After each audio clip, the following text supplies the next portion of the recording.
Hello friends, welcome back my YouTube channel. If you want to watch the super hit movie Interceptor in full HD, then first of all, give this video a like. And if you are visiting our channel for the first time, then subscribe to this channel. The name of the movie we are going to discuss in today's video is Interceptor. So we will give you information about how and where you will get to watch Interceptor film officially.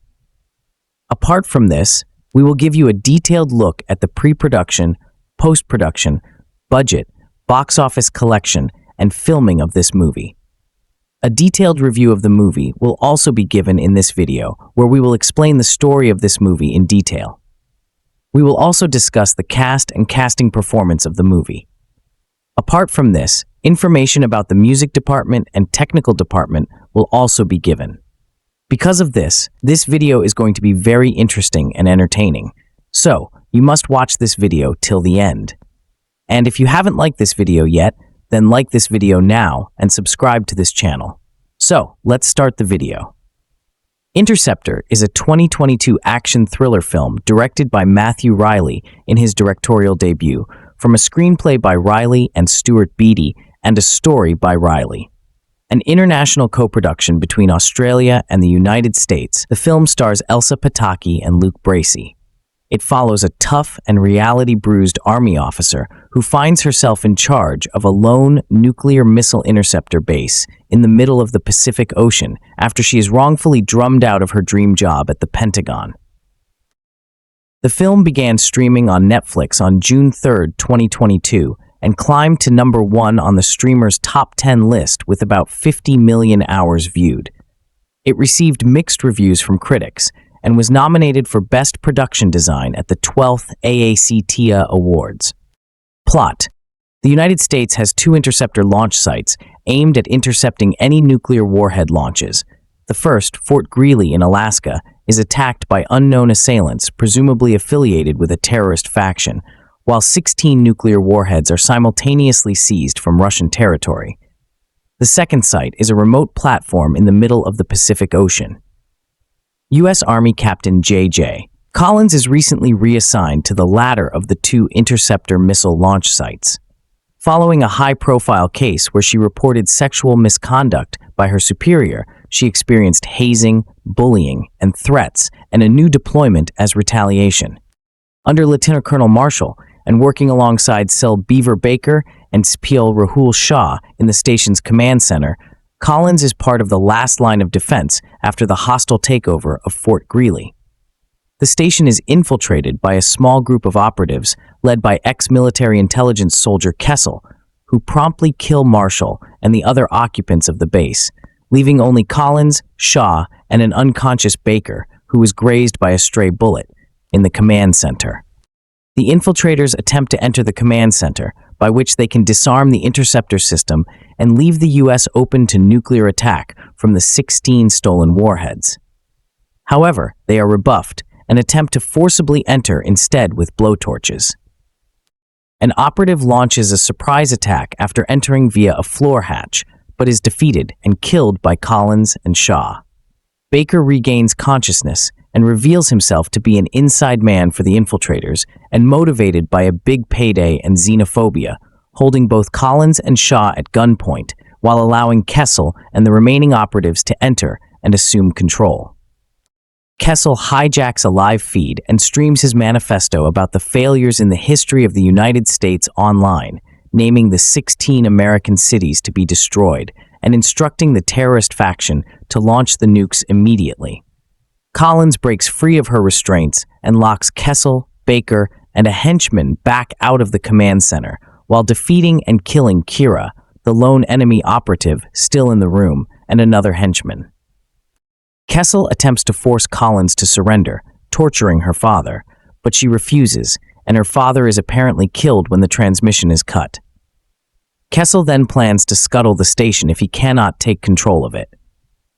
As the station begins to sink, Shaw volunteers to drop through the floor hatch to the ocean below and manually re-engage the station's hatches, such that the interceptors are still able to launch and destroy the warheads when they eventually pass through the airspace overhead. Shaw succeeds, but he is killed by Baker. Collins hides in the command center and lets Kessel, Baker, and the remaining henchmen take over and disable the seemingly empty center. Her ruse works, with Baker going to check up on the station's roof to find and eliminate her.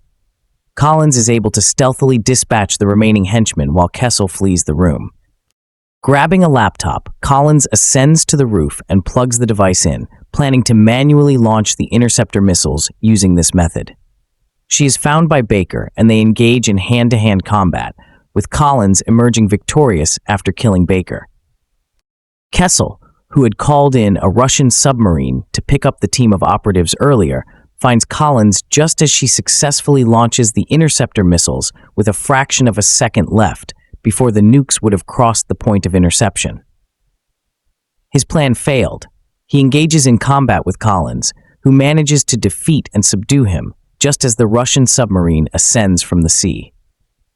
A pair of Russians emerge from the submarine tower, but rather than shooting Collins, they fire at Kessel instead, and the Russian captain salutes Collins before departing. Collins later recovers from her ordeal in the hospital, and she is personally given a promotion by the U.S. president for her efforts. She also receives a visit from her father, who had been rescued by friends who had witnessed his plight on the live broadcast, and he comforts her over her grief for Shah's death. Cast: Elsa Pataky as Captain Joanna Julia J.J. Collins, Luke Bracey as Alexander Kessel, Aaron Glenane as Beaver Baker, Mayan Mehta as Corporal Rahul Shah, Reese Muldoon as Lieutenant Colonel Clark Marshall, Belinda Jombui as Ensign Washington Production. Reilly began writing the screenplay for Interceptor in 2017. The script's action took place predominantly on one set, as Reilly wanted to ensure that the film's budget would not go over $15 million. Beatty was so sold on the script that he contacted Reilly asking if he could rewrite it, to which the latter agreed. Beatty shared the script with producers, who were told that Reilly intended to serve as director. Reilly experienced some pushback on this, but was successful in maintaining his position as director. On March 4, 2021, it was announced that Elsa Pataky and Luke Bracey would star in the film, with Beatty producing with Matthew Street and Michael Boughen for Ambience Entertainment. Pataky prepared for the role by training for up to 5 hours each day with the help of her husband, Chris Hemsworth, who served as an executive producer and also had an uncredited cameo role as a salesman for an electronics store. Filming took place in New South Wales, Australia, over a period of 33 days, beginning on March 29, 2021. Release: Interceptor was released globally on Netflix on the 3rd of June 2022. Plans to release the film theatrically in Australia in 2021 were announced but fell through. The film instead had a short theatrical release in Australia on the 26th of May 2022, the week before its worldwide Netflix release. Reception: Critical response. On the review aggregator website Rotten Tomatoes, 44% of 45 critics' reviews are positive, with an average rating of 4.7/10. The website's consensus reads, Interceptor might spark a flicker of interest in viewers jonesing for a no-nonsense action thriller, but there's nothing here they haven't seen before. Metacritic, which uses a weighted average, assigned the film a score of 51 out of 100, based on 6 critics, indicating mixed or average reviews. Paul Burns of the Sydney Morning Herald gave the film 3.5 stars out of 5 and wrote, "Parts of it are laughably silly, but that's intentional. It's not quite a satire, having some serious things to say, but mostly it's a romp." Nicholas Rappold of the New York Times stated that it is clunky and barely coherent anytime there's not a fight scene. Benjamin Lee of The Guardian gave the film 3 stars out of 5 and called it absurd yet entertaining. Matthew Reilly's debut, Interceptor, now on Netflix, might as well come with a Canon logo in front of it.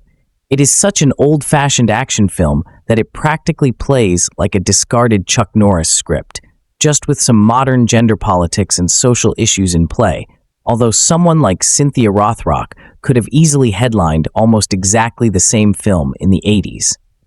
With co-writer Stuart Beattie, Collateral, Reilly has crafted a movie that the characters from The Expendables might sit around watching, And there's something admirable about the no-nonsense hoorah of it all. Some of the execution is a bit clunky, the fight choreography is flat, especially in the climax, but this is the kind of summer escapism that people often seek as the weather gets warmer across the United States. Now you can get it on Netflix too. The story goes that Reilly purposefully wanted his first project to include a moderate budget with few cast members and one set.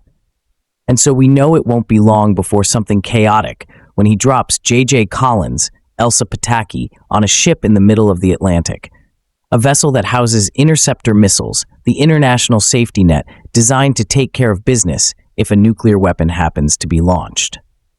This is a homecoming of sorts for Collins, who was forced out of service by trolls who came after her when she blew the whistle on the superior who sexually assaulted her. She's a no-nonsense soldier, someone who we want on our side when the shit hits the fan. Of course, on the day she gets there, the fan gets blasted when terrorists steal 16 nuclear weapons from a facility in Russia and aim them at major cities in the United States. As she's discussing how this could have happened with a superior, she discovers that the bad guys have also considered the role of the Interceptor and happen to be on the ship already. Led by an obnoxious alpha male named Kessel, Luke Bracey, the terrorists seem to have little more than complete annihilation of the human race on their mind. Can JJ keep them from the control room that would allow them to disable the interceptors and wipe out the entire United States? Of course, she can. A movie like Interceptor isn't set up as one with a lot of twists and turns, so it becomes an exercise in execution. Most of that falls on the shoulders of Pataky and Bracey, who bicker between the bullets and fight scenes that erupt every time Kessel tries to breach the control room. Pataky can be a bit too stoic, especially in the opening scenes, but she's game for the action of the second half of the film and believable as the hero. Bracey leans into the shallow smarm of his character, even if he too could have been a tad more charismatic. Both performers seem a bit under-directed when there's a version of Interceptor that leans even harder into its B-movie 80s roots, dropping one-liners and quality kills. As goofy and full of plot holes as it is, the film almost takes itself too seriously, although a cameo from Pataky's husband and executive producer Chris Hemsworth is kinda fun. It also might have been nice to lean into style a bit more with the action, most of which is shot in a way that gets the job done, but little more than that. Ultimately, that's an appraisal that works for all of Interceptor.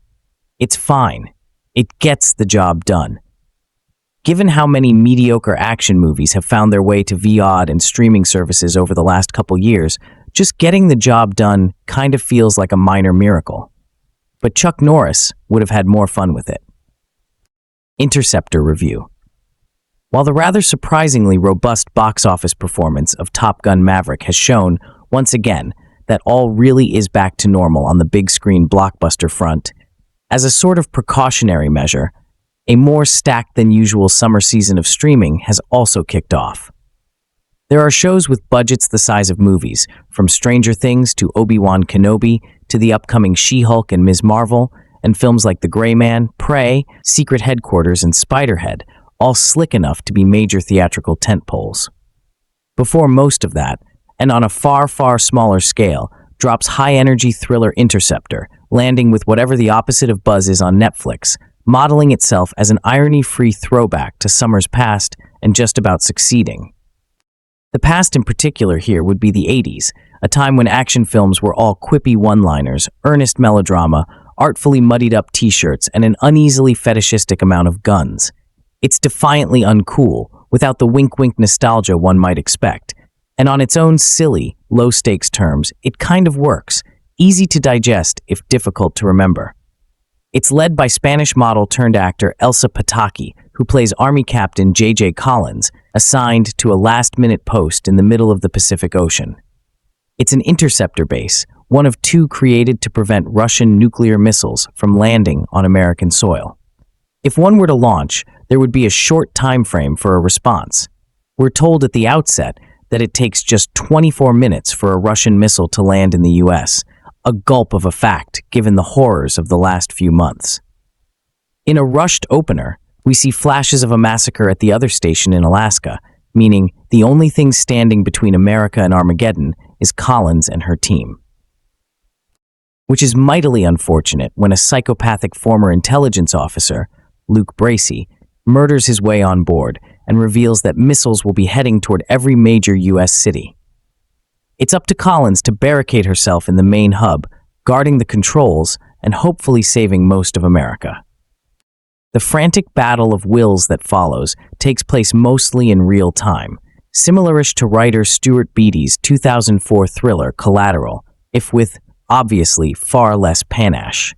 This isn't Michael Mann at the helm, but Australian novelist and first-time director Matthew Reilly, who does an adequate job at keeping things ticking along without ever edging his film into something more than it is or really needs to be.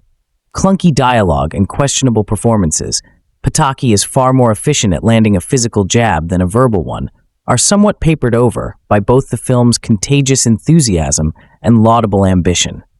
It might be a relatively contained thriller, but the stakes and impact are drawn on a far bigger canvas, with Reilly edging us into disaster movie territory with scenes on the ground.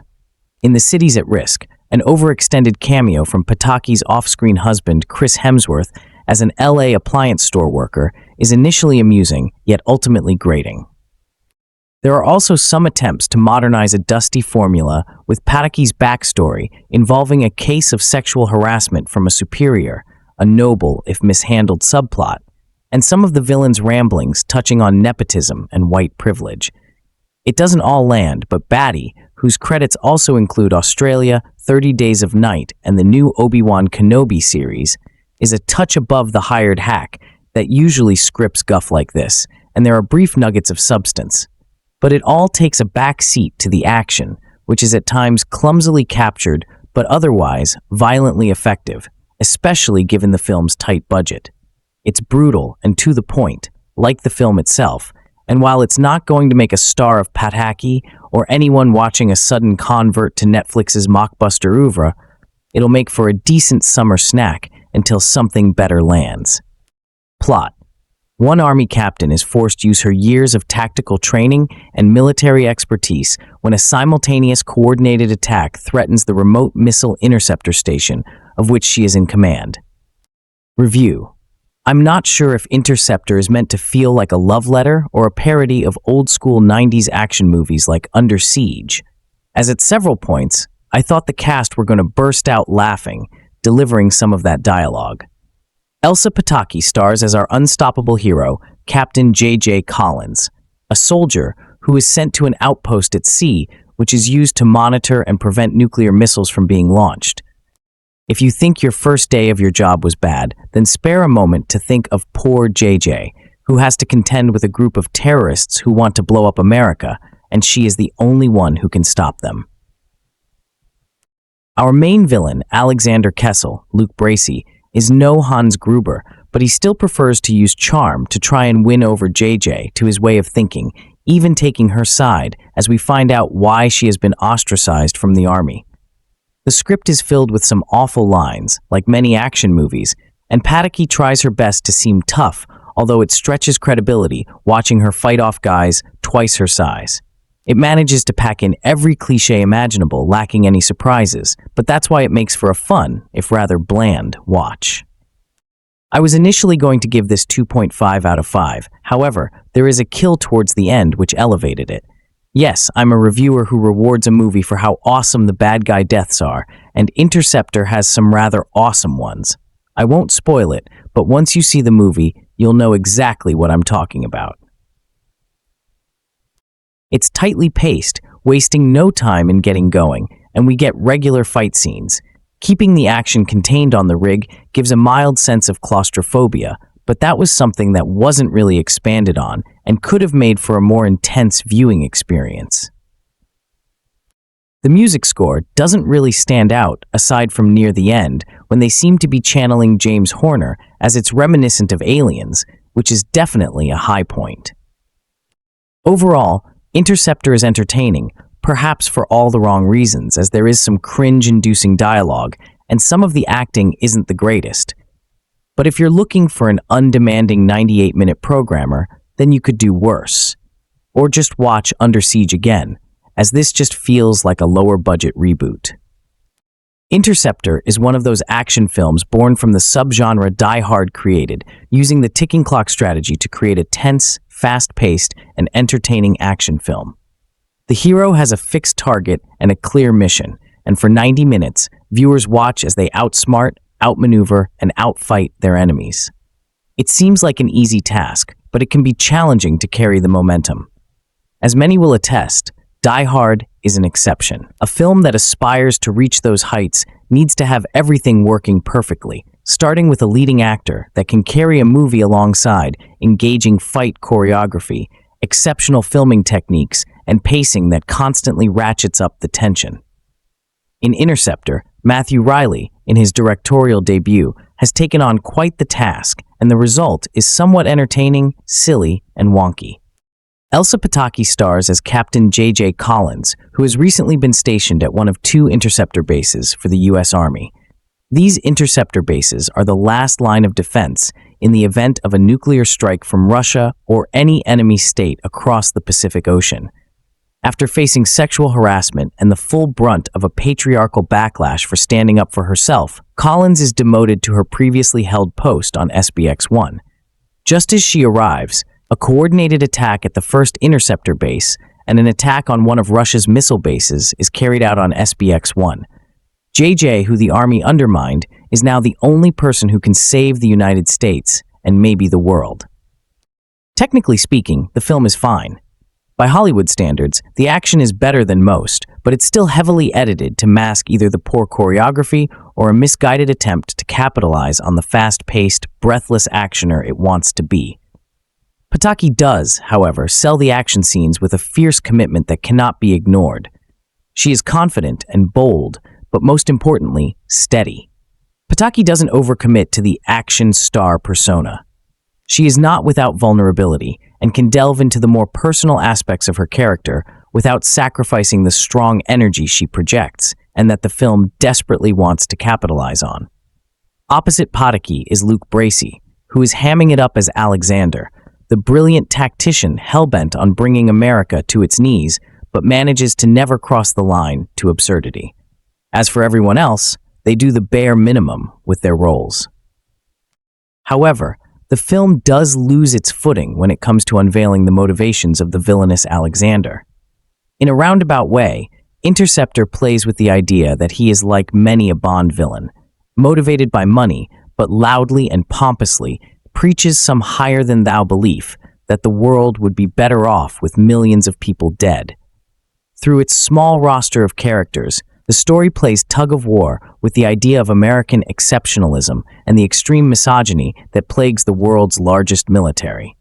Many of the sentiments that characterize the U.S. are portrayed mockingly and almost satirically, revealing the less-than-kind views Reilly and co-writer Stuart Beattie have of America. Yet, the film falls into that pit willingly by making a point to center J.J. Collins as this exceptional service person who, despite being ridiculed, demoted, sexually harassed, and discriminated against for not being American-born, is still willing to die for the country. The film is not bold enough to reckon with the reality that Collins was willingly put in harm's way by the country she claims to proudly serve. The heroism on display by Collins and Indian-American Rahul Shah, Mayan Mehta, is heralded for not just being heroic for the sake of humanity, but because, despite discrimination and bigotry, they will stand for the country and army that hate them for being different. It is a strange and unyielding text that diminishes what could have been an entertaining action flick involving highly skilled individuals. No matter how knowingly flippant it is, the faux intellectualism could have been left behind, along with maybe 20 minutes to make for a more effective 80-minute run. The film and its content are laughable and cringeworthy at times, but there have been far worse examples. Batty wrote gems such as Derailed, I, Frankenstein, and G.I. Joe, The Rise of Cobra, but the core reason to watch Interceptor is to witness Pataky save the world single-handedly. Interceptor is silly overall. The scenario is highly improbable, but it's a decent setup for an epic fight between one woman and a team of highly trained individuals. It is demonstrably laughable when certain baddies appear and are extreme examples of cliches. The long-winded speeches from the villain are worth an eye roll, but Bracey has fun with how he feigns superiority. His performance is the cherry on top of this gag of a story. Interceptor checks all the boxes in terms of making an action film that will grab the audience's attention, have one root for the hero, and let out a few chuckles, especially for one horribly done cameo, before promptly forgetting the movie exists. The story goes that Reilly purposefully wanted his first project to include a moderate budget with few cast members and one set, and so we know it won't be long before something chaotic when he drops Colin's Elsa Pataky on a ship in the middle of the Atlantic, a vessel that houses Interceptor missiles, the international safety net designed to take care of business if a nuclear weapon happens to be launched. This is a homecoming of sorts for Collins, who was forced out of service by trolls who came after her when she blew the whistle on the superior who sexually assaulted her. She's a non-nonsense soldier, someone who we want on our side when the shed hits the fan. Of course, on the day she gets there, the fan gets blasted when terrorists steal 16 nuclear weapons from a facility in Russia and aim them at major cities in the United States. As she's discussing how this could have happened with the superior, she discovers that the bad guys have also considered the role of the Interceptor and happened to be on the ship already. Led by an obnoxious alpha male named Castle Luke Bracey, the terrorists seem to have little more than complete annihilation of the human race on their mind. Can JJ keep them from the control room that would allow them to disable the interceptors and wipe out the entire United States? Of course she can. A movie like Interceptor isn't set up as one with a lot of twists and turns, so it becomes an exercise in execution. Most of that falls on the shoulders of Pataky and Bracey to bicker between the bullets and fight scenes that erupt every time Castle tries to breach the control room. Pataky can be a bit too stoic, especially in the opening scenes, but she's game for the action of the second half of the film and believable as the hero. Bracey leans into the shallow SM of his character, even if he, too, could have been a tad more charismatic. Both performers seem a bit under-directed when there's a version of Interceptor that leans even harder into its Beov roots, dropping one-liners and quality kills. As goofy and full of plot holes as it is, the film almost takes itself too seriously. Although a cameo from Packy's husband and executive producer Chris Hemsworth is kind of fun, it also might have been nice to lean into style a bit more with the action, most of which is shot in a way that gets the job done, but little more than that. Ultimately, that's an appraisal that works for all of Interceptor. It's fine. It gets the job done. Given how many mediocre action movies have found their way to VOD and streaming services over the last couple of years, just getting the job done kind of feels like a minor miracle. But Chuck Norris would have had more fun with it. Captain J.J. Collins, Elsa Pataky of the U.S. Army, finds herself in a dire situation at a nuclear missile receptor base when a coordinated attack threatens to wipe out major American cities. With just minutes to save the U.S., Collins must use her military training and quick decision-making to protect the country that once gave up on her. The problem with that is Alexander Kessel, Luke Bracey, the mind behind the Yay operation, makes some valid, albeit twisted points of why America deserves its reset. In Matthew Reilly's single-location Starry Interceptor, heavy stakes, over-the-top fight sequences, and non-stop action are at the forefront. But underneath this adrenaline-fueled callback to 80s military action films lies a story about a strong woman who puts aside her personal feelings to save her country. The military agenda is in her face. Sure, but there's no denying the easy entertainment this would provide viewers and fans of Netflix's catalog on a slow Friday night. As the film progresses, we learn more about our two leads. Elsa's captain, J.J. Collins, is a fierce and resilient fighter in both her job and her personal life. After reporting on a situation to the Millery, J.J. found herself scandalized, outcasted, then demoted out of her dream job of serving at the Pentagon. Her journey through how to intercept is one of the better aspects of the film, especially with Elsa's performance as we see a woman go from scorned to accepted to a hero. Unfortunately, the film tends to paint a better picture than reality when it comes to the military's handlings of such matters. How often do people, women in particular, have the opportunity to win back the approval of their country in a world-saving situation? After all, as I said before, you're broken bar, at least the entertainment is there. Opposite of Elsa's Collins is Luke Bracey's former U.S. military intelligence officer, Alexander Castle. I like the fact that director Matthew Reilly and screenwriting partner Stuart Bay opted to give Kessler characterization and motivation outside of the typical evil guy persona.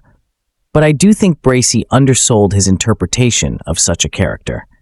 I wasn't too convinced about the causes he claimed to care about while trying to convince Collins to join him, especially since one of his missionaries, a guy who just wants to take back America, was on his team. He amplified the charismatic part of his character. However, the latest Netflix feature may be all kinds of impractical and over the top, but I'd be lying if I didn't admit that every moment in this 96-minute runtime is downright entertaining. From the opening sequence to its satisfying ending, Interceptor is the kind of mindless entertainment I can always welcome. There are some questionable sequences, sure, but with each of them comes gratifying character moments that enable the actors to shine. And in the end, the energy of the cast, the confined action, and its strong female lead are reasons to catch the flick on Netflix, June 3rd, 2022.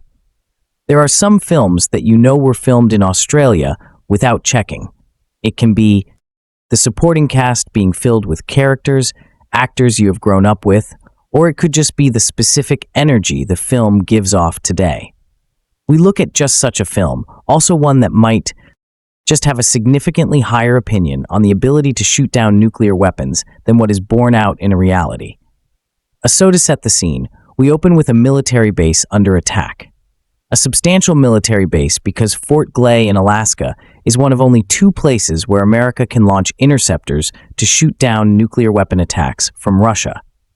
On the only other interceptor base, the floating SBX-1, Captain Collins, Elsa Pataky, is returning after a battle with the U.S. brass around sexual assault, which is when they discover at first that Glay has gone dark, and then that Tavlinka, a nuclear facility in Russia, has been attacked, and terrorists have stolen 16 nuclear weapons.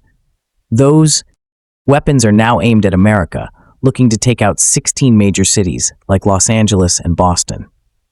JJ and the base commander, Colonel Marshall A. Reese, Maud began preparations to lock down the base when they discovered the hard way they had been infiltrated by the terrorist as well. Now has to fight for her life to stop America from being attacked. AO. When it comes to setup, there are some good points here. The first is 2 different ticking clocks. They have 60 minutes till the terrorists cut their way into the command room, where 2 signal guys, Beaver, Aaron Glenn, and Rahul Ma, try not to lose their lunches because they are not ready for this. While the terrorist will breach the room in 60 minutes. It will be 90 minutes before the SEAL team can get there. A 30-minute disparity. The nuclear apocalypse threat is also a good motivator for everyone not giving a single inch. Adding to this, containing most of the action into one set amplifies the tension. However, while there may be an interesting setup, that might be the only thing it had going for it bar from some concrete action set pieces. The first issue is that there is zero subtlety in this film, nor nuance, just wall-to-wall exposition and cliché dilda copyright decharacterization.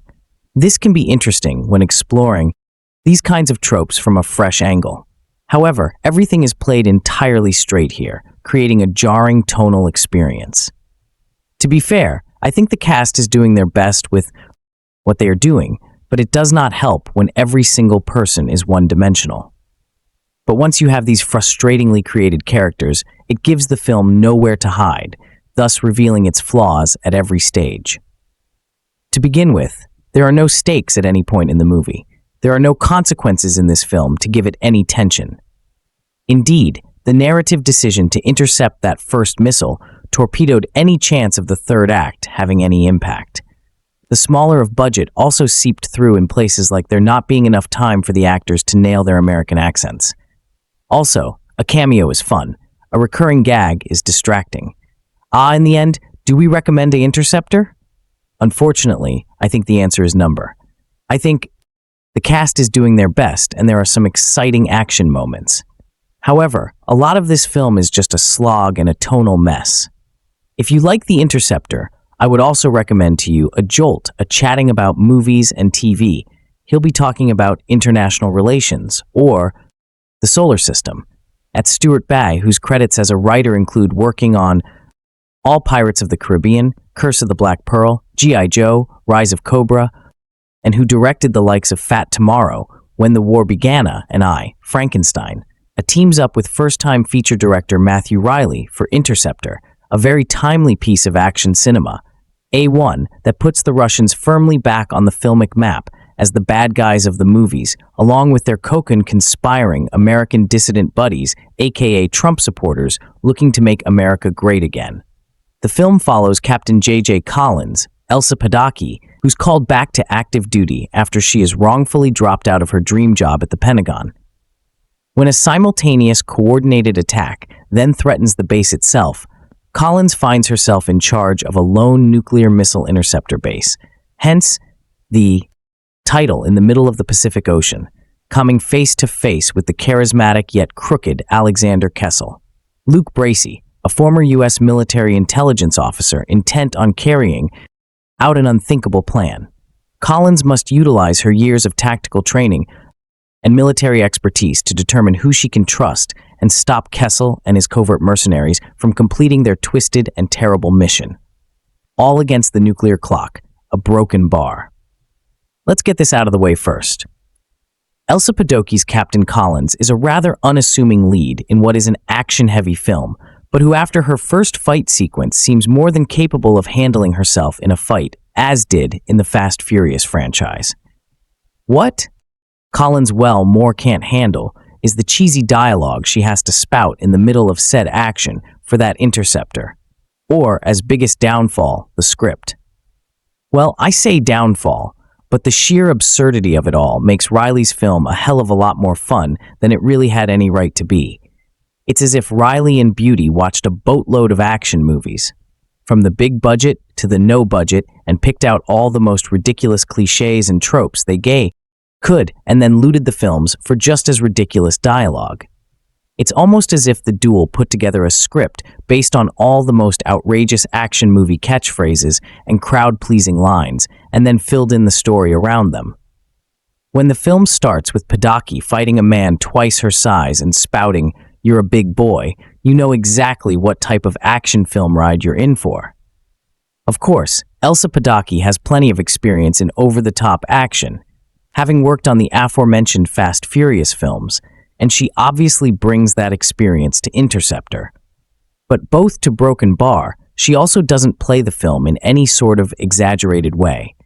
Her Captain Collins is very much a stoic hero, and Pataky plays things straight, even when spouting the film's ridiculous dialogue, apart from one scene where even she crumbles under the absurdity of it all. Meanwhile, the villains of the piece ham it up in the typical action movie bad guy fashion. Although what's less typical for films of this silk is that here the enemy is us, motivated by how America needs to be made great again. Yeah, that's the motivation of our villains, racism and bigotry. Oh, poor white guys. We've had it so bad, I have a feeling that's going to be a theme in movies for some time to come. Ultimately, 8 Interceptors is an action movie, and despite the ridiculous script, the film actually stages its action incredibly well. The fight scenes are well choreographed and don't rely on shaky camera work or to excessive choppy editing of Broken Bar.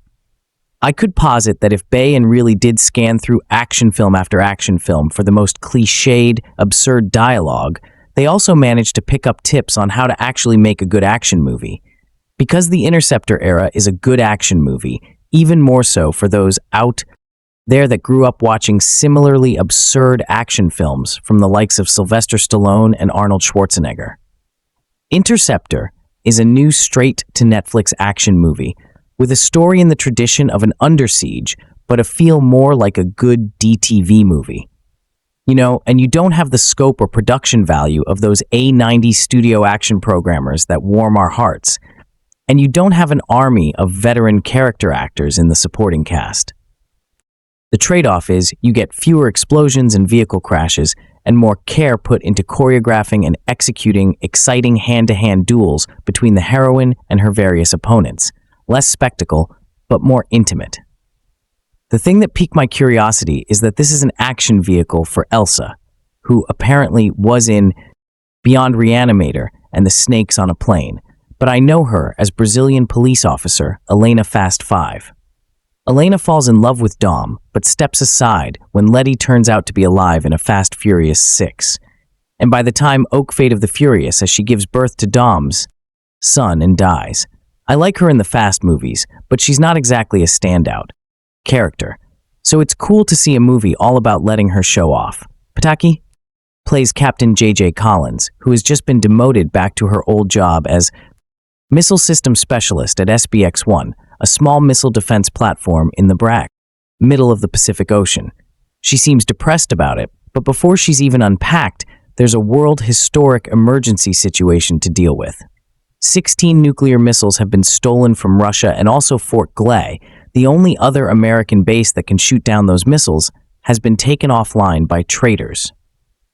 So, as Lieutenant Colonel Marshall Rizes says, as of this moment, we're the only interceptor platform protecting the United States from a nuclear missile attack. I always get a kick out of it when characters say stuff more for the audience than the other characters.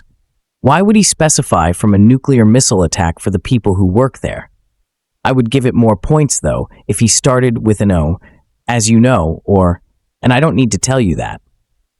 The entrance to the command center is blocked by two heavy-duty doors that require a key card to open. As Marshall is exiting the second door, JJ realizes they should be looking for moles on the base. And then right there, a crew of janitors pull out guns and kill Marshall. There's a really good skirmish as JJ exchanges gunfire with him and closes the door, locking all of them out except one big guy, Steve Morris, the Furies, who she battles to the death. A top-shelf kill, too. I won't give it away in case you haven't seen the dealing trailer. If I hadn't been sold on the movie yet, this next moment would have done it. The guy she killed is wearing a backpack full of sulfuric acid to destroy the circuit boards. It's leaking. It got on her shirt, so she tears it off to reveal a white tank top beneath. My wife groaned, thinking it was one of those show-off-the-boobs moments, but then agreed it was about showing off how touched she looks, and Ham Jing John Mlan. She turns to see the leader of the terrorists watching her through the small window on the door.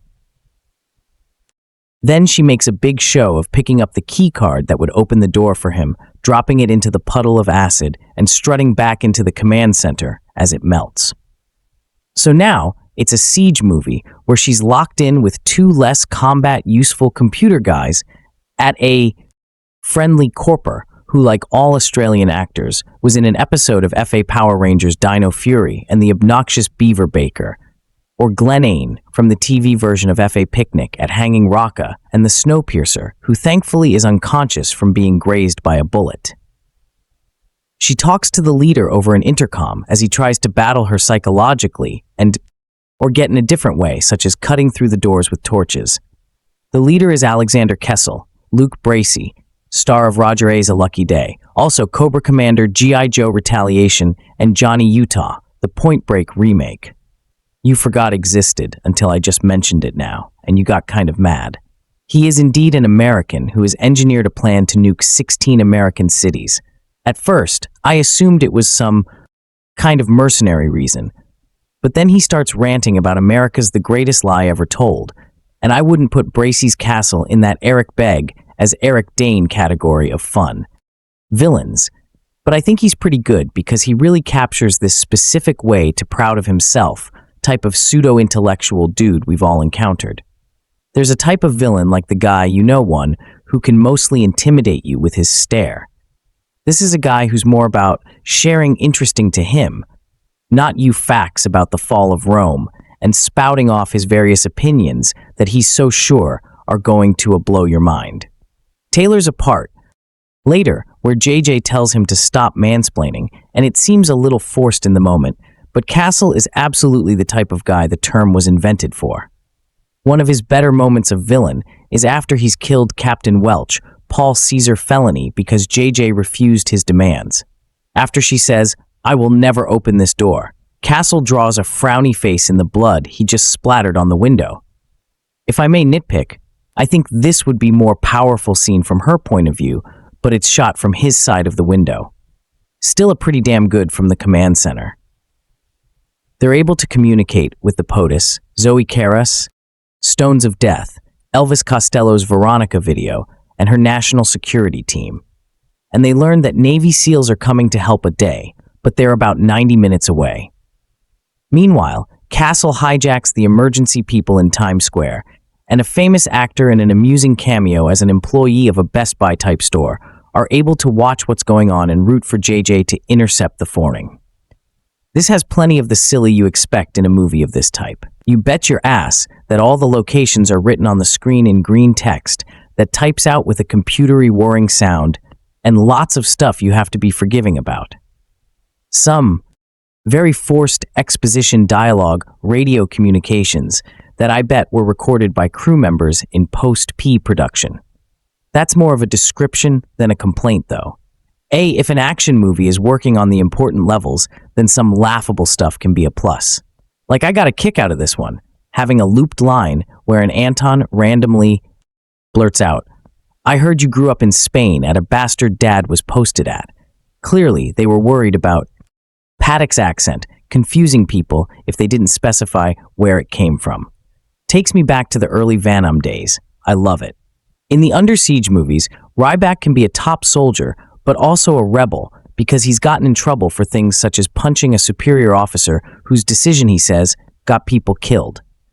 JJ's version of this is grimmer, but feels right, because it's something that a male action hero would be unlikely to have to deal with. She got what seemed like a good assignment with a beloved 3-star general, but he groped her and tried to coerce her into sex. She blew the whistle on him and got him expelled, but then received horrific harassment and death threats. Plus this shitty reassignment and retaliation for acknowledging that real-life problem in the military. I'm sure some goofballs will accuse it of being woke, formerly an African-American slang term for social awareness, now a nebulous grievance word for the community to lob at anything that scares them. I wish there really was a woke DTV action movie, but I think the politics here are deliberately muddled. There's a traitor character who's an anti-immigrant redneck stereotype willing to nuke his own country because basically MARGA. He only swore an oath to the old America, not this one. But Kessel's motive is the opposite, railing against a history of American injustices from Jim Crow to JJ being sexually harassed to Shaw being racially profiled, concluding that the only way to save our nation and the promise it once held is to erase it. I think he's offered in the tradition of the villain who has a point but is going about it all wrong, rather than as a message that people who have some criticisms of America are bad guys. But I bet they figured if one villain doesn't believe in America because of its history of racism, and the other because he thinks we're starting to stray too far from our history of racism, then they cancel each other out, and it can seem topical without actually saying anything. It should be noted that this is made mostly traditional in these movies. Kessel is a case of blowback. He was some kind of military ops expert. I like that when the national security people pull up his background, they say he killed 2 prisoners while he was torturing them. But the file on screen says investigated over 2 deaths during enhanced interrogation, a cleared. Yeah, that sounds right. But JJ is a soldier character who's easy to get behind. She's fighting to save millions of people, not for a nation or ideology. She's an underdog both because she's outnumbered here and because of how she's been treated in the military, and she's a total badass. Patty clearly did a lot of training for the role, and the promotional art centers around the genuinely impressive scene where she does Anna American Ninja Warrior type feat with the use of only one arm. The fight coordinator is Tim Wong, who will also be a stunt coordinator on Furiosa, and who is one of the people JJ gets to battle. Second unit director, stunt coordinator Ingrid Klingig, Margot Robbie's Deblina, the Suicide Squad, also gets a duo with JJ. The great Sam Harav, action director of Faye, Atomic Blonde, and The Wolf Warrior 2, is credited as action consultant and has a cameo that I missed on the first viewing. Hargrave, of course, directed Chris Hemsworth in the more expensive Netflix action joint Extraction, and Hemsworth is one Pataky's husband and executive producer of this movie, putting all that to black at the cloud to good use. I appreciate that the score by Michael Lara, Wormwood Road of the Dead, A Wormwood Apocalypse, sounds big and orchestral and worthy of a more expensive movie. 9 times out of 10, a movie like this would have much cheesier music. That 9 in 10 adds a lot of value. Australian director Matthew Reilly co-wrote the script with Stuart Bay. Pirates of the Caribbean, The Curse of the Black Pearl, Joe, The Rise of Cobra, AI, Frankenstein. This is Reilly's first movie, but he's a best-selling author. He told the AIA that he'd optioned, oh my God, at least 8 of his books to studios without them ever becoming movies. This time he turned down money to let someone else direct and handled it himself. While Lift certainly has its rough edges, I think he did a pretty solid job here. I like this shot where the terrorists cut through the door and when it falls, they're just standing there in a cool pose. What? I saw Interceptor. Sure, it's a movie on Netflix, a one that unexpectedly jumped to the #1 movie position and stayed there for a half minute, I might add. It stars Elsa Pataky, best known for playing the supporting role of Elena Fuentes and Thea Fast Furious, a franchise. And yes, her husband Chris Hemsworth does have an extended cameo before you ask. But what is this movie really? I have watched The Thing with my own eyes, and yet I still struggle to find the words. Looking broadly, the film is mind-numbingly straightforward in 90s Steven Seagal. Not a 2010 Steven Seagal. It's bad, not a form of torture. The directorial debut of prolific action thriller novelist Matthew Reilly. The premise of Dear Septora is simple. There are 2 military bases with the counter-strike capacity to neutralize a nuke launched from Russia before it can reach U.S. soil. In the opening scenes, we see one base being overrun by terrorists. The rest of the movie follows the newly assigned Captain Collins Pay as she attempts to protect the other remaining base from such an attack led by trust fund douche rogue Alexander Kessel Luke Bracey. Fata Interceptor is co-written with Stuart Bay and directed by Reilly, an established novelist who has authored books with solidly respectable scores on Goodreads, utterly defies reasonable explanation. The dialogue is so atrocious, it feels like it was written by aliens whose understanding of the human condition comes from a dude they saw at a zoo one time, or at the very least like the script was run through 5 different languages on Google Translate before being reverted back to a Funhouse mirror version of English. The true bafflement is in the details and how instead of the ends justify the means. A character at one point throws out the decidedly more awkward, the result justifies the deed, like a kid who thesaurus said too hard on an essay, in how there are story beats that are explained 5 or more times with the just subtlety of a bedazzled sledgehammer, and then others that are bafflingly unexplained. For instance, JJ's tiredly tragic, tragically tired backstory. A movie still find it weirdly difficult to center a female badass without succumbing to the lure of throwing in a traumatic sexual abuse backstory. For whatever reason, A is thrown in early and hit on often.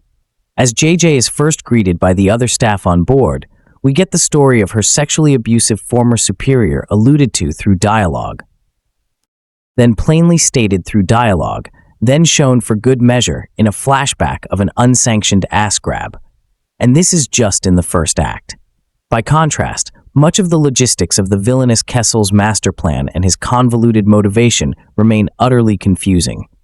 Willie Interceptor earns some points for trying to put a more progressive modern spin on the outright retrogressive ideas often found in such slicky action flicks. There's a weird and ultimately ineffective way in which the film attempts to play both sides. Patriarchal hegemony is evil, but America is great, and commists are the evilst of all. But those proud boy insult types, they're also bad. Kessel is an evil trust fund brat, but he's gone full anarchist, despite his port. father. So the actual underlying message is neither here nor there. It is almost to the film's advantage that its use of hot-button issues and seeming attempt at commentary is so indecipherable it renders what could have been offensive into something rather benignly inane. On the subject of the inexplicable, there's also one name early on who, for reasons that are utterly unexplained, attacks JJ wearing a vat of sulfuric acid on his back. Literally, why? And I can't help but mention one particular scene of casual insanity in which JJ fills a bathtub using the shower intentionally, as in she intends to sit in a tub full of water. There is a faucet right there visible in the frame, and instead turns on the shower head a small yet deeply disturbing act of what Foryor, all of this to say Interceptor, is not a good movie. Admittedly, it is at times a fun movie. There's some okayish fight choreography, some commendably creative kills, and scattered nuggets of Kim. So bad it's good cheese. Unfortunately, the visual storytelling throughout is overwhelmingly bland and uninspired, and narratively a drawn-out, numbingly static second act shifts the overall scales from entertainingly bad to just plain dull. The energy picks back up in the last 20 minutes or so, but the middle stretch feels twice as long as it has any right to. All of this to say, I cannot actively recommend Interceptor. But if you're looking to throw on something mildly entertaining that only demands about a third of your attention and engages zero brain cells, there are worse options out there. Interceptor is streaming on Netflix. Interceptor is a military action thriller on Netflix about a female American captain who must fight all rogue soldiers out to nuke America so she can launch some interceptor missiles to stop some stolen nuclear missiles before they strike America. Despite having a strong moral patriotic worldview, Interceptor is a hopelessly lame thriller with horrible casting and worse performances, proving that the tradition of terrible Z-grade filmmaker Ed Wood survives. The movie sounds like it could be fun, but is simply laughable in every way and a bore with repetitive fights that seem to drag the movie out forever, despite the running time being less than 100 minutes.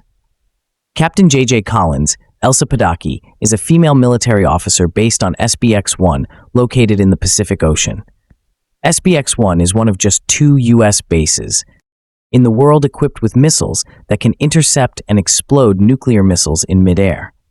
One night, the Navy spreads the intel that a Russian nuclear facility was attacked and 16 ICBM nuclear missiles stolen, which is an absurdly tall order for a surprise attack.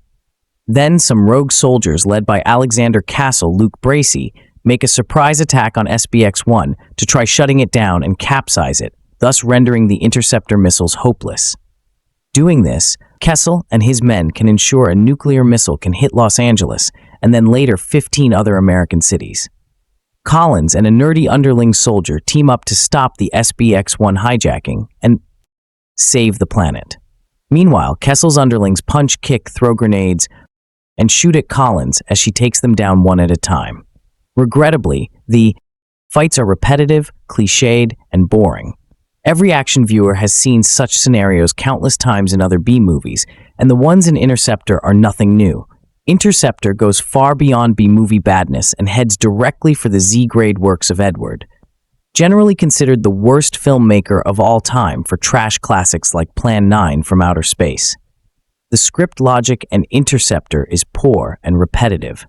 The special effects as nukes explode are hilariously pathetic, and the casting of Elsa Pataky as Captain Collins is inexplicable. Pataky is playing all-American Collins despite having a noticeable Russian accent throughout. One might assume, perhaps, Collins had a Russian parent, but her father in the movie is a gruff but undeniably accentless American man. If director Matthew Reilly felt the need to cast her, he should have had her be a Russian hero breaking on to SBX-1 while giving chase to the men who rob her Russian facility. Pataky's acting is as distractingly bad as her accent, leading a full slate of performances. They could be part of a Communist Party meeting eventually. The mystery of her casting is solved at the end when her husband Chris Hemsworth of Thor fame is listed as the prime executive producer of Interceptor. It's obvious he must have put it in his Netflix contract that the streaming service had to finance a movie with his wife, and the lead is part of his deal to make normal quality movies for them. Positively, Interceptor has a strong, moral, patriotic worldview. Thus, its heart may be in the right place, but the execution has just been intercepted before being placed on Netflix. America relies on 2 missile intercept bases to protect the country from nuclear missiles, A-1 and Fort Glay in Alaska, and one called SBX-1 on a mobile rig in the Pacific. When Fort Glay is taken down by armed saboteurs, the nation is fully dependent on SBX-1. Meanwhile, terrorists in Russia have seized 16 intercontinental ballistic missiles and are threatening to use them against the United States. Army Captain J.J. Collins, Elsa Pataky, recently reassigned to SBX-1, soon learns that the terrorists are trying to disable SBX-1 as act. Well and seals herself and Corporals Beaver, Aaron Glenane, and Shama inside the control room. The terrorists led by Alexander, Luke Bracey, however, have come prepared as they begin to cut through the security doors with oxyacetylene torches. Captain Collins must think fast if she wants to save America.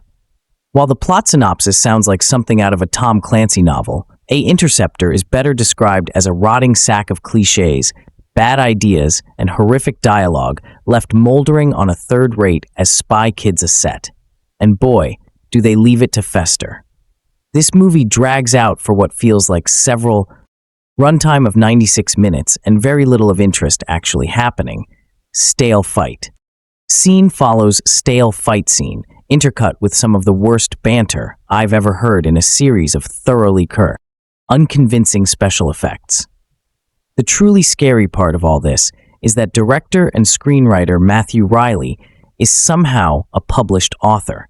Since his books have sold millions of copies, I'm left to assume either that the quality of writing is much higher in the novels than the screen, or that his mother is buying up a whole lot of copies. The actors aren't exactly world-class either, but it's hard to blame them when the screenplay reads like a creative writing exercise from a mental ward. The real surprise are the cameos by Chris Hemsworth, which can only explain by his marriage to lead actress Elsa. The cameos are no better than the rest of the film, but seeing Thor slamming it in a thoroughly about as close to entertainment as you're going to get in this death march. Parents undeterred by the complete absence of quality might have more issues with the production's profanity and violence. There is also a subplot about sexual violence in the military, which not only manages to feel insincere, but which also manages to work some nasty rape threats into the story. As if this movie needs anything else to weigh it down with the right friend to watch it with or a serious concussion. This might just sneak into so bad it's fun territory, but I wouldn't chance it on my own. Interceptor is one of those action films born from the subgenre I hardly created using the ticking clock strategy to create a tense, fast-paced, and entertaining action film. The hero has a fixed target and a clear mission, and for 90 minutes, viewers watch as they outsmart, outmaneuver, and outfight their enemies. It seems like an easy task, but it can be challenging to carry the momentum. As many will attest, a Die Hard is an exception. A film that aspires to reach those heights needs to have everything working perfectly. Starting with a leading actor that can carry a movie alongside engaging fight choreography, exceptional filming, techniques, and pacing that constantly ratchets up the tension. In Interceptor, a Matthew directorial debut has taken on quite the task, and the result is somewhat entertaining, silly, and wonky. Elsa stars as Captain J.J. Collins, who has recently been stationed at one of 2 interceptor bases for the U.S. Army. These interceptor bases are the last line of defense in the event of a nuclear strike from Russia or any enemy state across the Pacific Ocean. After facing sexual harassment and the full brunt of a patriarchal backlash for standing up for herself, Collins is demoted to her previously held post on SBX-1. Just as she arrives, a coordinated attack at the first interceptor base and an attack on one of Russia's missile bases is carried out on SBX-1. JJ, who the Army undermined, is now the only person who can save the world. Technically speaking, the film is fine by Hollywood standards. The action is better than most, but it's still heavily edited to mask either the poor choreography or misguided attempt to capitalize on the fast-paced, breathless actioner it wants to be. Pataky does, however, sell the action scenes with the fierce commitment that cannot be ignored. She is confident and bold, but most importantly, steady. Dua doesn't overcommit to the action star persona. She is not without vulnerability and can delve into the more personal aspects of her character without sacrificing the strong energy she projects and that the film desperately wants to capitalize on. Opposite Pataky is Bracey, who is hamming it up as Alexander, the brilliant tactician helmet on bringing America to its knees, but manages to never cross the line to absurdity. As for everyone else, they do the bare minimum with their roles. However, the film does lose its footing when it comes to unveiling the motivations of the villainous Alexander. In a roundabout way, a Interceptor plays with the idea that he is a Bond villain, motivated by money, but loudly and pompously preaches some higher-than-thou belief that the world would be better off with millions of people dead. Through its small roster of characters, the story plays tug-of-war with the idea of American exceptionalism and the extreme misogyny that plagues the world's largest military. Many of the sentiments that characterize the U.S. are portrayed mockingly and almost satirically, revealing the less-than-kind views Reilly and co-writer Stuart Bay have of America. Yet the film falls into that pit willingly by making a point to center J.J. Collins as this exceptional service person who, despite being ridiculed, demoted, sexually harassed, and discriminated against for not being American-born, is still willing to die for the country. The film is not bold enough to reckon with the reality that Collins was willingly put in harm's way by the country she claims to proudly serve. The heroism on display by Collins and Indian-American Rahul Sharma is heralded for not just being heroic for the sake of humanity, but because despite discrimination and bigotry, they will stand for the country and army that hate them for being different. It is a strange and unyielding text that diminishes what could have been an entertaining action flick involving highly skilled individuals. No matter how knowingly flippant it is, the faux intellectualism could have been left behind, along with maybe 20 minutes to make for a more effective 80-minute run. The film and its content are laughable and cringeworthy at times, but there have been far worse examples.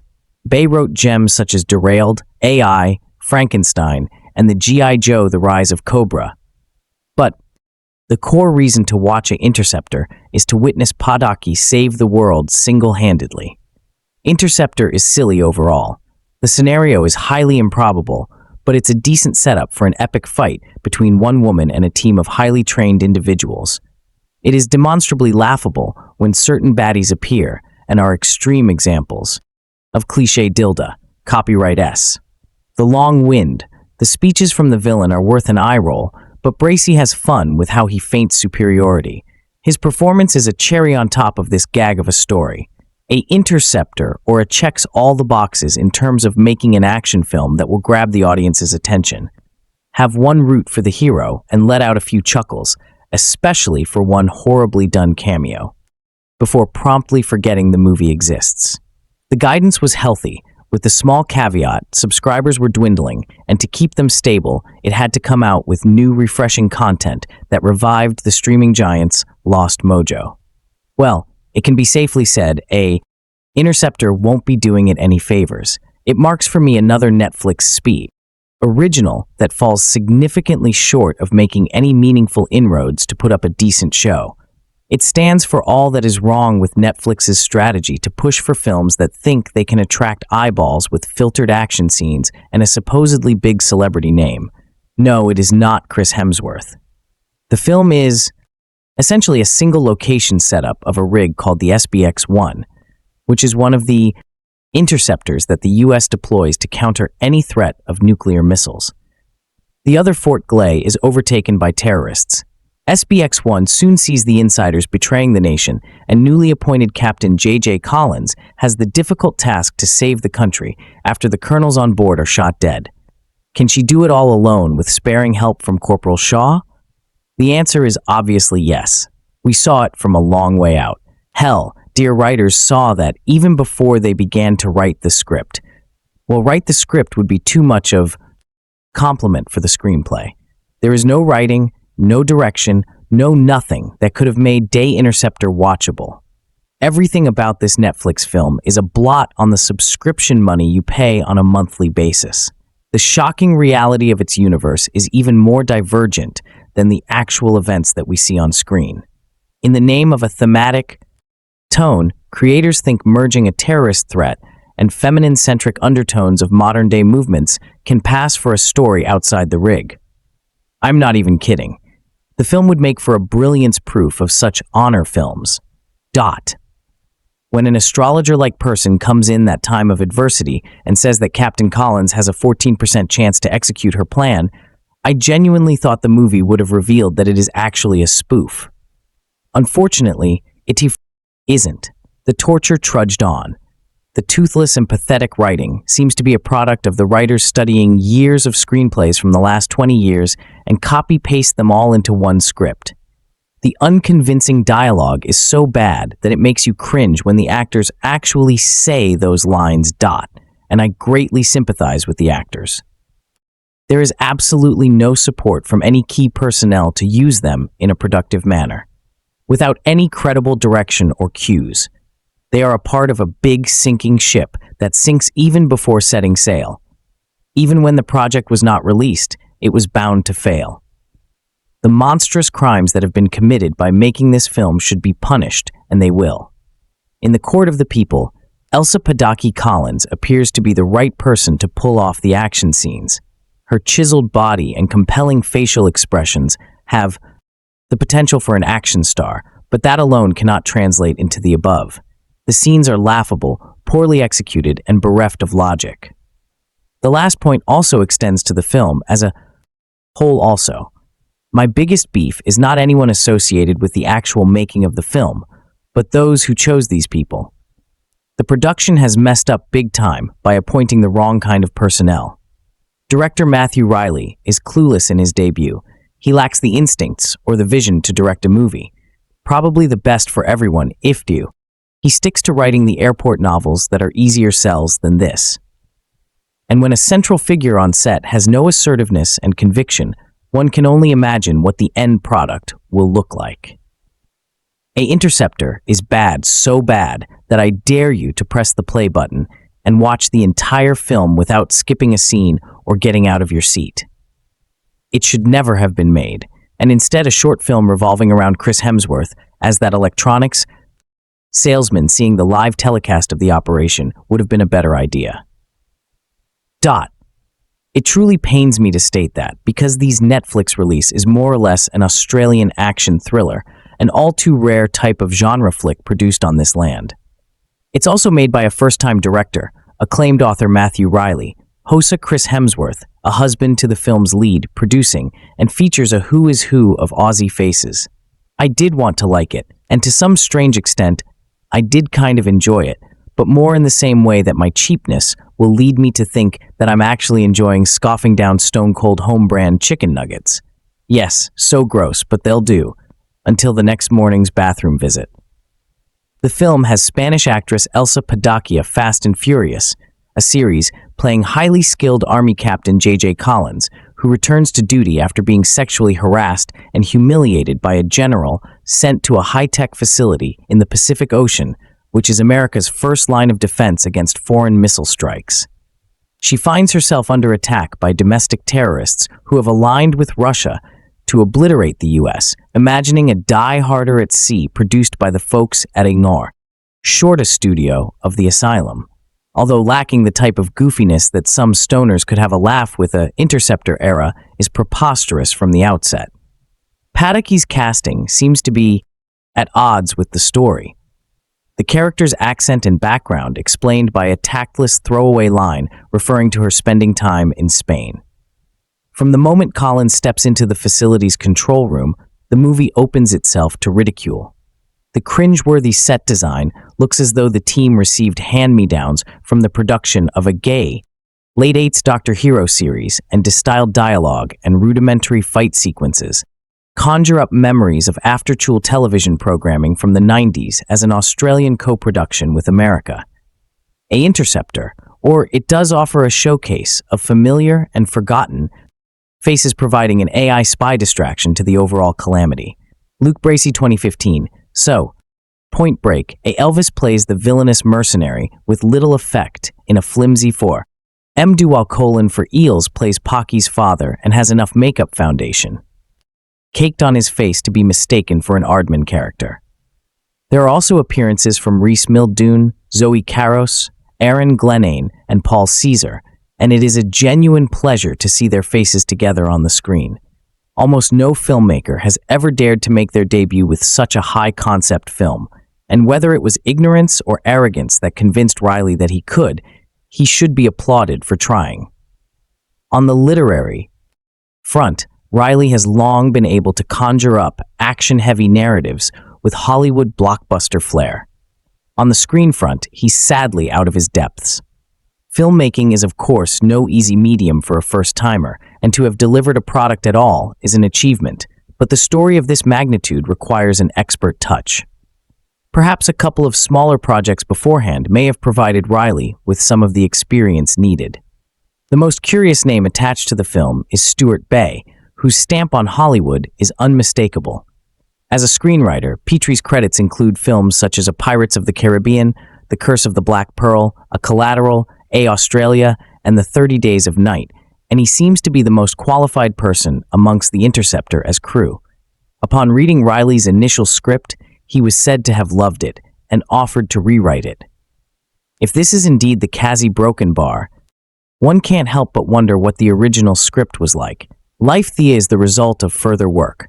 Sadly, Interceptor is abysmal, and most discerning viewers will hopefully figure that out before wasting too much time. Netflix is actually a good spot for the film, seeing as subscribers aren't throwing away too much money to watch it. Had this been a theatrical release, I imagine it would have been accompanied by severe audience outrage. The world is going through an interesting phase. We are seeing some genuine attempts at diversity and inclusivity in our stories. There are stories with female actors treading paths traditionally reserved for men. People across races and sexuality are finding equality in pop culture, and then there are silly attempts at being too. A Netflix saw Interceptor is one of those. An action thriller with a woman beating the out of the bad guys. Sounds good till we have a scene when the woman takes off her shirt to be in her undershirt for the rest of the movie because he broke in bar. What's the point of having a girl fighting if you can't make her look hot? Isn't it not it? They also had workplace harassment and what women have to fight in order to be treated as equals in the system. They even have an Indian guy, a Rahul Shah Namu Hoi Hoga Brown Hing Broken Bar, and who may have been harassed for his religion. Yeah. So, and that's not it. Just in case the undershirt does not do the trick, there is also a cameo which could put Salman Khan's random cameos in Bollywood movies to shame. Why not have the husband of the lead actor, who also happens to be a big star, and the executive producer do a cameo because he broke in bar? How can you let the woman take it all up? Actually, the first few minutes on Interceptor looked pretty promising. We are provided the context. The USA has 2 bases that are meant to be interceptors for any possible nuclear weapons launched by Russia. These bases have enough missiles to neutralize the nuclear attacks. Opening sequences show the first of these bases have been attacked and all personnel within are killed, and it is evident the other located in the middle of somewhere in the Pacific Ocean would be attacked any time. In the meantime, the news is out that 16 nuclear missiles have been stolen from Russian facilities, and now they could be fired at Americans any moment. The context is set at the USA is facing annihilation, but of course, there is the hero in uniform. The one person who stands between American and Armageddon, as made abundantly clear by the officer in charge of the base. The hero is Captain J.J. Collin, better known as J.J. among friends. She is a fighter, someone who took down a top official who tried to molest her. There is just one mantra she has lived by all her life. A never stop fighting, a something she learned from her dad, and now she is prepared to fight it out to save her country. The problem with Interceptor, apart from the gimmicks, is that it does not seem to be convincing. The screenplay is incredibly convenient and badly done fight sequences don't make things better. Top it with uninspiring performances. The sequences between JJ and the White House are laughable. I went into the Netflix film Interceptor knowing exactly what type of movie it was going to be. I knew there would be some hokey moments, some crazy action, and some so acting, basically a 90s action flick. However, none of those elements prepared me for just how fun a ride Interceptor would be. Written by first-time director, co-writer Matthew Reilly, and led by Elsa Pataky, Fast 5, and Luke Bracey, Point Break of 2015. We get 90-plus minutes of what I can only describe as a film, not unlike Under Siege. The film follows a group of mercenaries trying to take down the last line of defense to stop nukes coming from. Captain is reassigned back to the Interceptor rig when the mercs, disguised as a maintenance crew, start to take over the platform. It doesn't take long for the action to start, and we're introduced to the antagonist castle, Bracey. Thanks to Never Stop Fighting JJ, things don't go as planned for the baddies. Thanks to Never Stop Fighting JJ, Elsa kicks some butt in this movie. They don't hold back on the equal fights here. She is kicked, dragged, punched, shot, and smashed off all kinds of things. Luke Bracey's character is smart, sadistic, and determined. He plays it to perfection. The chemistry and back and forth between these two have outweighed the dialogue they are given. Despite the predictable nature and mediocre dialogue in this film, it has moments that are just plain fun. As I said at the start, it's a A90s film, not unlike Under Siege or even Die Hard on the Ocean. It's just missing some smarter dialogue which would have elevated this film to Under Siege levels. I'm not sure if Interceptor is meant to feel like a love letter or a parody of old-school 90s action movies, like Under Siege as at several points. I thought the cast were going to burst out laughing, delivering some of that dialogue. Elsa Pataky stars as our unstoppable hero, Captain J.J. Collins, a soldier who is sent to an outpost at sea, which is used to monitor and prevent nuclear missiles from being launched. If you think your first day of your job was bad, then spare a moment to think of poor JJ, who has to contend with a group of terrorists who want to blow up America, and she is the only one who can stop them. Our main villain, Alexander Kessel, Luke Bracey, is no Hans Gruber, but he still prefers to use charm to try and win over JJ to his way of thinking, even taking her side as we find out why she has been ostracized from the army. The script is filled with some awful lines like many action movies and tries her best to seem tough. Although it stretches credibility watching her fight off guys twice her size, it manages to pack in every cliché till the copyright imaginable lacking any surprises. But that's why it makes for a fun, if rather bland watch. I was initially going to give this 2.5 out of 5. However, there is a kill towards the end which elevated it. Yes, I'm a reviewer who rewards a movie for how awesome the bad guy deaths are, and Interceptor has some rather awesome ones. I won't spoil it, but once you see the movie, you'll know exactly what I'm talking about. It's tightly paced, wasting no time, and getting going. And we get regular fight scenes. Keeping the action contained on the rig gives a mild sense of claustrophobia, but that was something that wasn't really expanded on and could have made for a more intense viewing experience.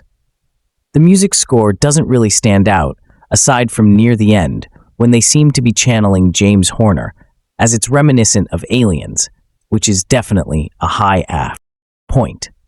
Overall, Interceptor is entertaining, perhaps for all the wrong reasons, as there is some cringe-inducing dialogue, and some of the acting isn't the greatest. But if you're looking for an undemanding 98-minute programmer, then you could do or see Broken Bar, or just watch Under Siege again, as this just feels like a lower-budget reboot. Posted to an isolated missile defense base in the middle of the Pacific Ocean after exposing sexual harassment within the American military and becoming the target of a hate campaign.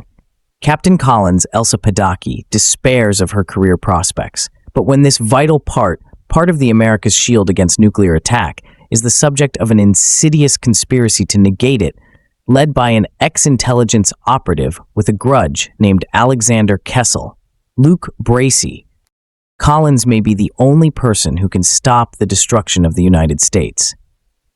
I do feel a little for Elsa Pataky. She's a perfectly fine actor, and she does good work as an action lead in this.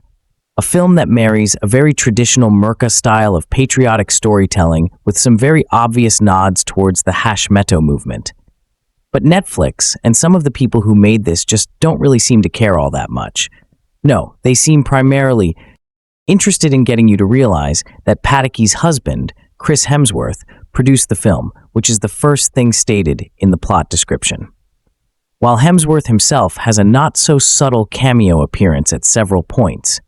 In essence, whether he wanted to or not, Hemsworth is sucking some of the attention away from in what should be a breakout role for her and for director Matthew Reilly, because The Intercept sort of does have the potential to blow up figuratively. Anyway, it's not a surprise to me, though. It was to Reilly, apparently, that it hit the #1 position on streaming charts for Netflix shortly after release. It's a relatively strong action flick with a hint of humor, a suitably brooding villain, Bracey channeling a mix of Homelander and the Joker, and apocalyptic stakes that doesn't outstay its welcome or ever stray too far from what brought it to the dance. Set almost entirely within what looks like a pretty basic set. I have to presume it was probably made on the shoestring as well, without that positive budget ever, dragging it down too much. That's because Reilly knows that the right application of hand-to-hand combat, at one point, the bad guy literally drops from the roof to have a fight, mixed with sneering monologues from an unlikable villain, is about 75% of the work when it comes to a film like this. It's hard not to like Interceptor, because in other words, it accomplishes everything that a film of this type and with this financial backing needs to accomplish. Coming from a background where a role, The Fast and the Furious, a franchise, is the biggest part of her filmography, Interceptor is set up to establish Pataky as a fully fledged action star. It certainly showcases her presence in that regard, and her skills as a fighter can't really be questioned. Her action scenes with a succession of one-on-ones that almost make one think of Fan the Dragon are really impressive and never get boring. They are better than her verbal work, where unfortunately her accent gets in the way a little, though only a little. She mazes her way through the bad guys, and some good use is made to the environment to help her along. But all of that comes up against the nature of the Interceptor, or A-plot, and its supporting cast, which are equal parts H from an iron-inducing. In fairness, it attempts to be more than was open about being harassed by a 3-star. Generally, Intercept attempts to create between this state of affairs and her continuing loyalty to her country and her military. Something also nodded to by one of her few allies, a Hindu-American, Ma, who has experienced and does experience in the course of the film plenty of racism. One of the antagonists, Glenane, is a full-on good-a-boy stereotype, presumably only just stopped from using the on word by fears of a too high rating.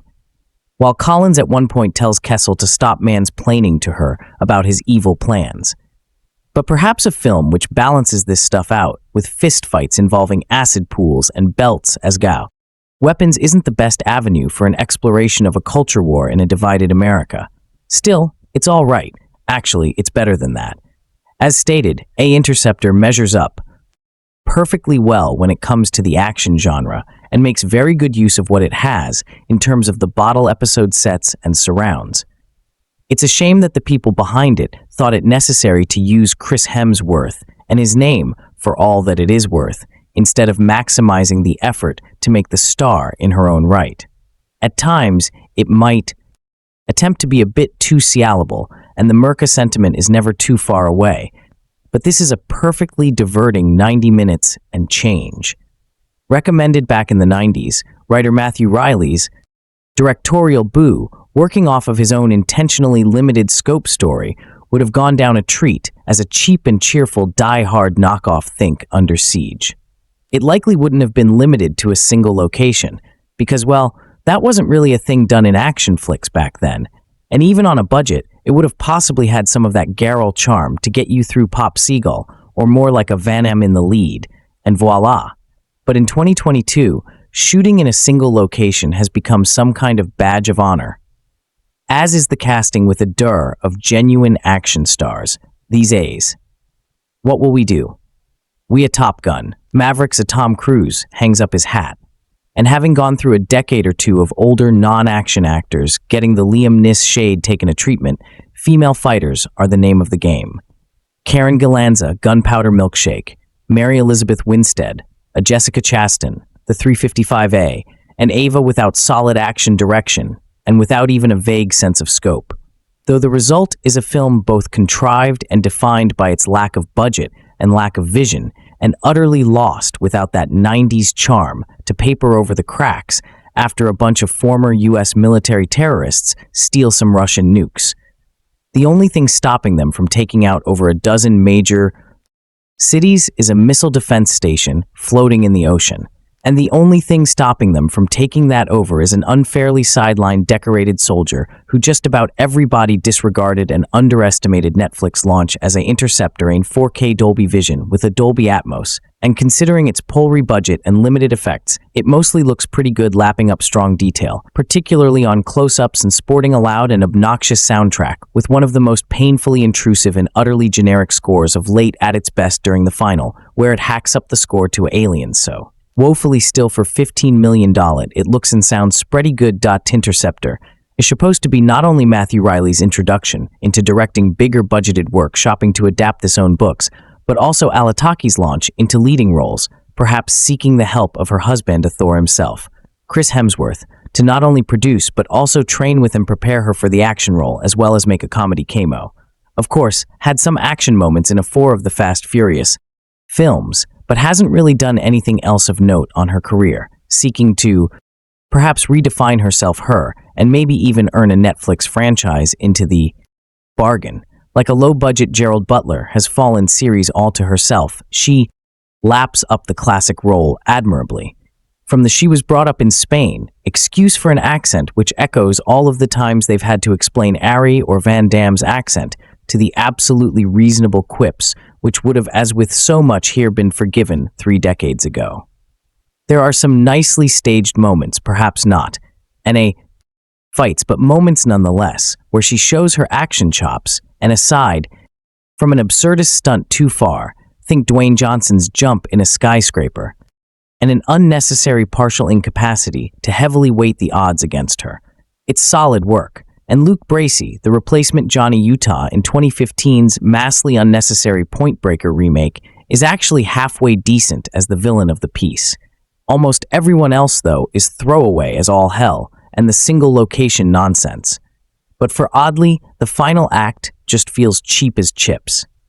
If you're going to make your cliffhanger on a budget, at least have enough money or ingenuity to make it look like you're on a mountain. CFA, The Ledge. And if you're going to make you under CIA on a missile-stacked oil rig, don't box yourself into a single room for the majority of the movie and expect audiences not to roll their eyes. Perhaps it made sense for some Mohawks ever to be set in a single large apartment, but here it just feels contrived to show an entire oil rig and lock yourselves into a generic control room that is not a USP. It's just bad filmmaking. All that said, if you can realign this mentally as a cheap Die Hard on a ripoff, forgive Matthew Reilly's limitations as both a writer and a first-time director, get on board with Pataky doing her best Venom Seagull impression, and maybe even close your eyes and pretend you're back in 1992 rather than 2022. Lena Interceptor will probably be a pretty not unpleasant way to blow 90 minutes of your evening. It might border on insulting sometimes, but it's not obnoxious.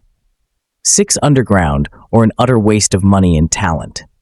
Red Notice, with a scattershot of solid action moments and competent leads on both sides of the equation. Thanks for watching.